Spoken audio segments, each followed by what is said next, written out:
day everyone. My name is Carly Mendoza. I'm Dustin Victorino. And I'm Liza Kapunay, and this is our midterm project for history. All the girls Rizal loved before. It can only be with true passion that one can conquer and accomplish what Filipino hero Jose Rizal had in his 35-year life. He stopped at nothing when it came to expressing his love not just for his country but also his women. His travels across the Philippines and the world swayed him into multifarious relationships that colored almost half his life. There are 9 women on record. It's not to say that all those relationships were serious, but he did pursue when he wanted to pursue, cared at least, and displayed his attentiveness and charm unapologetically.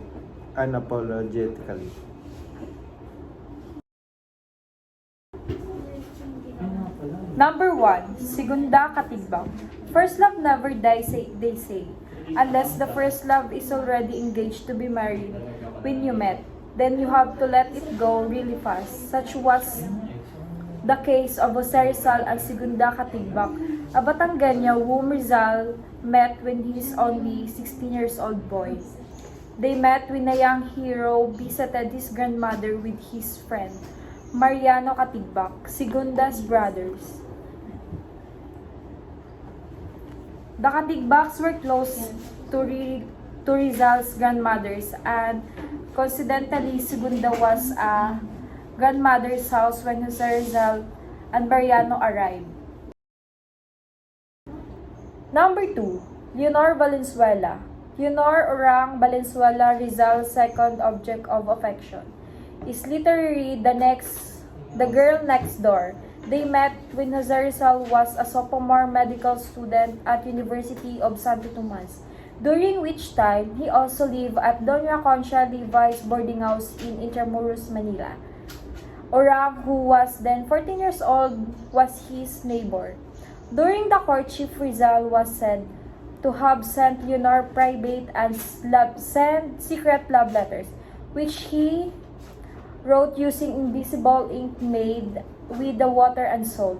He was adept in chemistry too. To read the letters, Orang had to hit the letter over a candle and lamp. Number 3, Leonor Rivera. Leonor Rivera and Jose Rizal lived the tragedies of Shakespeare's poem.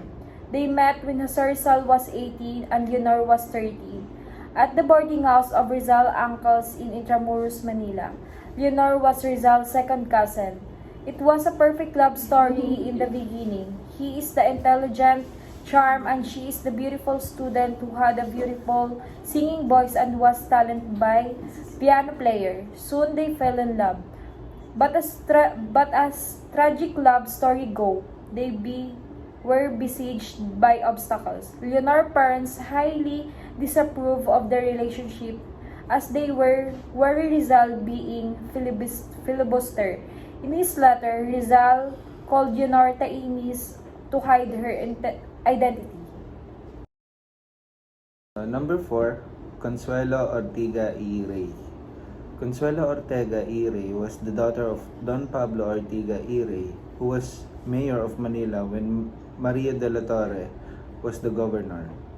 While Rizal was in Madrid, he would hang out at Don Pablo's house, which became a place where Filipino students would often get together. Through one of these gatherings, Rizal met Consuelo. Number 5, Seiko Usui.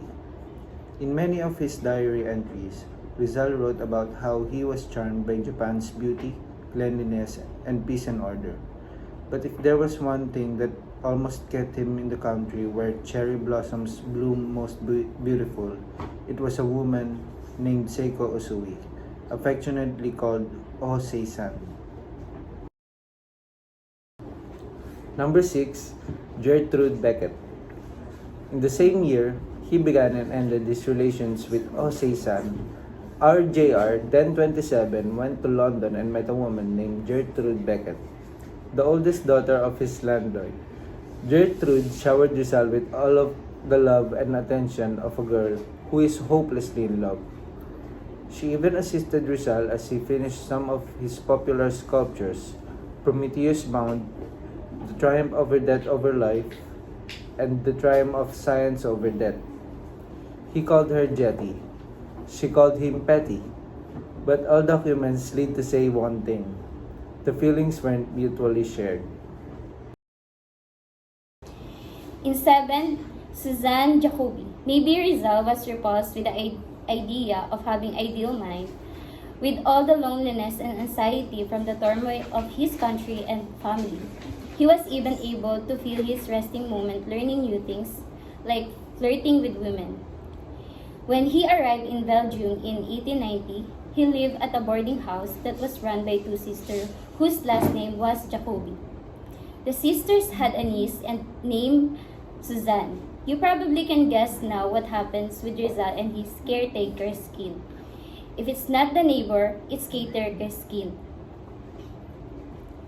Are we seeing a trend here? Obviously, the guy is too busy to explore beyond 1 kilometer radius. Number 8, Nelly Bausted. Remember that famous time when Antonio Luna and Jose Rizal almost got into a duel because of a girl? The girl in the middle of that madness was Nelly Bausted. Rizal and Nelly met in Biarritz. When Nelly's wealthy family hosted Rizal's stay at their residence on French Riviera.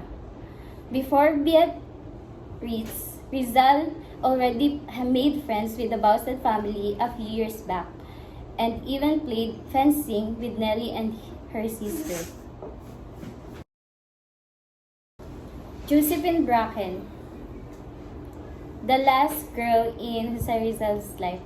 Josephine Bracken was the woman who stayed with Rizal until his execution in 1896. He was also allegedly the woman whom Rizal married. However, accounts of their marriage has been much debated over the years. Josephine Bracken was the adopted daughter of the George Topher, whom she lived with in Hong Kong for years before she needed to seek help from an ophthalmologist due to George's blindness. They even sought the help of Rizal, who was already exiled in the Pitan, Zamboanga del Sur at the time. Rizal and Josephine fell in love and in a month made the announcement they wanted to get married. But just like the other Rizal greatest love, this one was once again complicated. That's all for our presentation. Thank you so much.